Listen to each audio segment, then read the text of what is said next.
বিনা প্রতিদ্বন্দ্বিতায় জয়টি জিতলো কে? তৃণমূল সংগ্রাম তৃণমূলের সংগ্রাম চলবে। বানারহাটে সমবায় সমিতি নির্বাচনে বিনা প্রতিদ্বন্দ্বিতায় জয়ী হল তৃণমূল। শুক্রবার বানারহাট ব্লকে শালবাড়ি 2 নং গ্রাম পঞ্চায়েতের ভাটিয়াপাড়া সমবায় সমিতি নির্বাচন অনুষ্ঠিত হয়। সেখানে তৃণমূল কংগ্রেস 6 জন প্রার্থী দিল, বিজেপির তরফে কোনো প্রার্থী দিতে পারেনি। শুক্রবার জয়ী হতে তৃণমূল কংগ্রেসের কর্মীরা সবুজ আবিরে মাতোয়ারা হয়ে ওঠেন।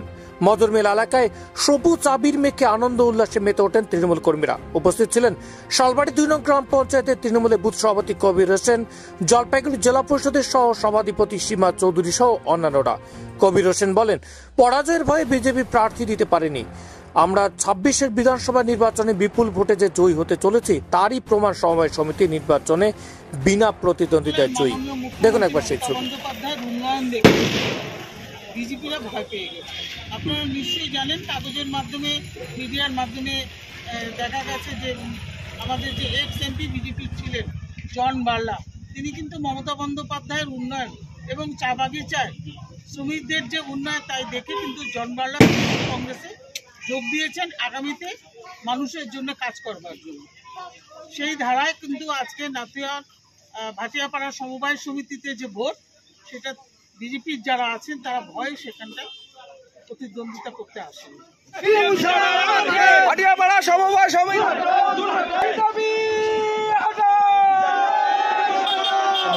আজকে আমাদের ভাটিয়াপাড়া সমবায় সমিতির যেটা নির্বাচন, সেই নির্বাচনে আমরা আমাদের 6 জন প্রার্থী বিনা প্রতিদ্বন্দ্বিতা জয়ী হলো।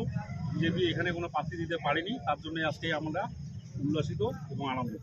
কে কে জয়ী হলো নামগুলো? আমাদের 6 জন প্রার্থী, 2 জন মহিলা, একজন হচ্ছে পুষ্পা অধিকারী আর একজন হচ্ছে মিলন সরকার। পুরুষ আমাদের 4 জন, হচ্ছে বিদ্যাভূষণ দাস, সম্রাট মুন্ডা, আব্দুল মোহাম্মদ এবং আমাদের আরেকজন প্রার্থী আছে অনন্ত রায়। তার মধ্যে আমাদের SC বা ST একজন প্রার্থী দিতে লাগে, সেটা হচ্ছে আমাদের সম্রাট মুন্ডা। আমরা 6 জন প্রার্থী বিনা প্রতিদ্বন্দ্বিতায় জিতে গেলাম।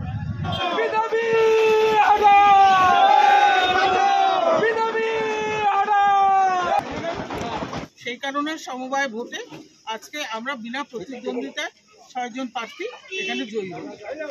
আচ্ছা, বাকি সমবায় সমিতি নির্বাচন বানারহাট ব্লকের আপনারা কতটা আশাবাদী যে সেগুলো জয়ের ক্ষেত্রে?